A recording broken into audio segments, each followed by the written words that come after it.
A very good evening to all of you. Before we begin with the session today, I would like to extend my heartfelt congratulations to all those who were able to qualify your NET JRF examination this time. I would also take time to thank all the students who took time to come back and just say a word to us. I'm extremely delighted to have lots and lots of you coming back and having a short note of thanks, but it's all your hard work that has ultimately brought the colors. So keep doing the same and wish you all very good success with all forthcoming opportunities. So that was about all those who had appeared and qualified for NET. But those who were not able to qualify your NET examination, don't lose heart by all means.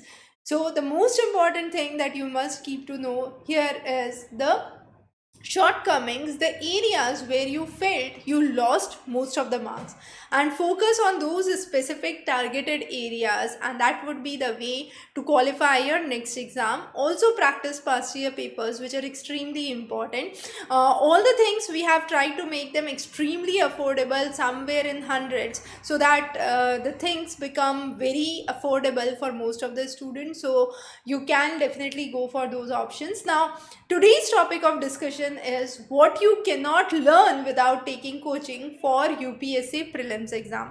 Now I would like to ask you here what you need to study for UPSC. You would immediately say NCERT. You would immediately say, yes, I need to study science, social science, a little of maths for CSET paper 2, and the basic contemporary current affairs. So definitely you know what to study. Now a lot of students are always in a confusion, in a doubt, in a state of dilemma that whether I should go for a coaching institute or not. Will coaching institute tell me something extra which I have not heard so far?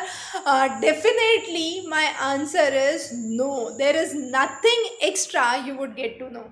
The only thing that is this institutes or coachings actually help you to maintain a consistency, a flow of thoughts. But if you are self-preparing yourself, definitely you can secure extremely good.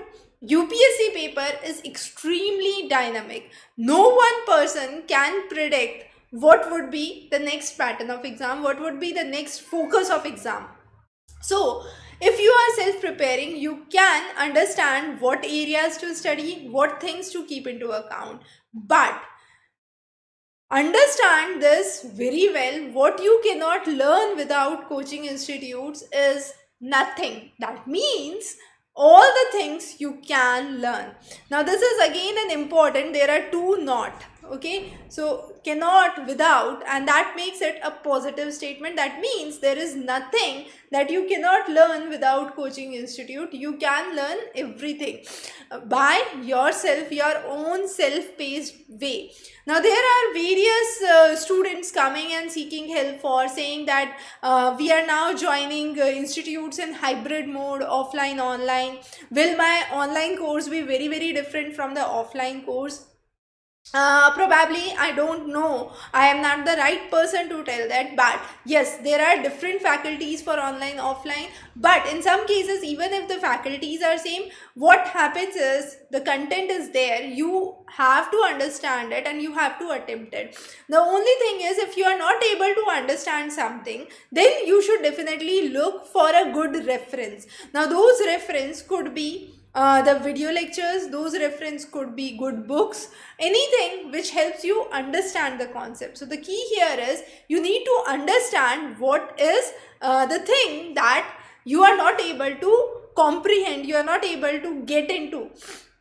That is the most important thing. As far as what is to study, you know well what is to study. All the NCERTs, current affairs. Now students are also sometimes puzzled what current affairs to do. Sometimes students come that I spend 2 years of my life, spend lakhs of rupees in my coaching institute, still I am not able to get through even the prelims examination. Why is it so? The simple reason is most of the students confine themselves to the material which is provided. Now the material which is provided is already limited in knowledge, Definitely, as I mentioned, the UPSC paper pattern is highly dynamic. So you need to have a constant eye on the things that are happening around you. No one source can claim for UPSC that this is what we provided and 100% of the questions are from this source. All of these sources would help you to develop your basics, your foundation. But again, where the questions would be, you cannot understand. So there are few sources that you must keep into mind. What are those sources? The sources are Wikaspedia, Investopedia, Down to Earth. Now, definitely, if you don't have time, you can go for summaries of those.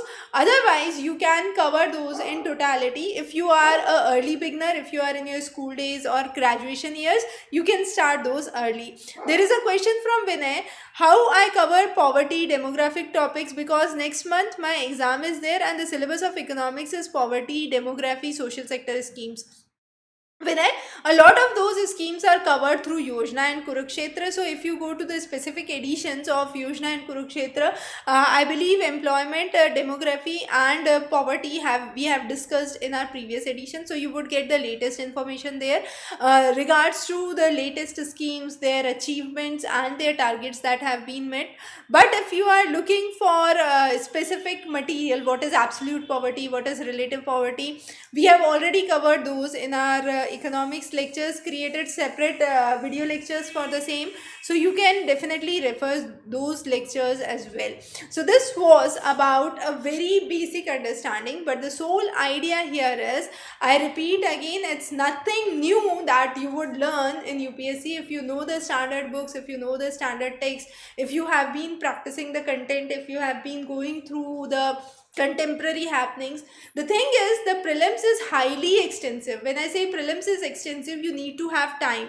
If you are already devoting 8 to 10 hours with your institution, you are not left with extra time to read something new, to understand something in detail. For example, if I talk about quantum computing, gravitas, Lego, if I talk about any recent development related to James Webb Telescope, geomagnetic waves which affected the Starlink, the geomagnetic storm. Now, all these topics could be covered as part of your current affairs supplement, but those are not the topics that you would be exclusively taught. What you would be taught would be specifically polity, history, geography, and then these topics which are contemporary and highly important from exam perspective gets lost. So mainly try to focus on what is your real goal and make sure that your time distribution is so even that you are able to have time for your own preparation, your own references, your own material that you have to study. There is another question from Dignity, what is the best for basics of economics? NCERT 9 to 12th is the basic I would recommend. Once you are done with that, for Indian economics, you can refer Uma Kapila. You can also go for glossary of certain important terms through Investopedia, but you would also have to understand what are the topics in economics which are contemporarily very important. For example, banks, non-performing assets, then you have liquidity ratio, SLR, CRR, SLR. So those are some of the bank rates. Those are some of the important topics. Recession, unemployment, job problems, GDP, trade deficit. So those are another important topics that you must cover for economics. Then take a while and go through some of the recent terms related to those. For example, what is grey swan effect, black swan effect, lipstick effect, hamburger effect. So those are some of the things which have been recently in news in terms with economic recession, economic slowdown, the recovery curves, how those works. So those focus areas you must be very highly specific about. What are the things that you need to understand in depth? What are the factors that affect those growth? Even from the NCERT, be choosy to read those topics in detail. So I hope my message sounds very clear. If you have any questions, any doubts, feel free to connect back to us. I'll be more than happy to help. And every Saturday we do have free one-on-one consultation, both in-house in Ahmedabad office and also remotely through telephonic sessions. So those who are interested can just send a request for the appointment to admin@examrace.com or WhatsApp on 9990888851. Wish you very good luck for your studies, and in the meanwhile, if you require any specific topics, those should be covered on priority on the YouTube itself. do feel free to connect back to us. We'll be happy to bring those topics as early as possible. Towards the examination, closer to the examination, we will also be covering some of the list of the topics that are extremely important and expected for your prelims examination. So don't miss to follow those as well. Thank you very much. Have a nice day ahead.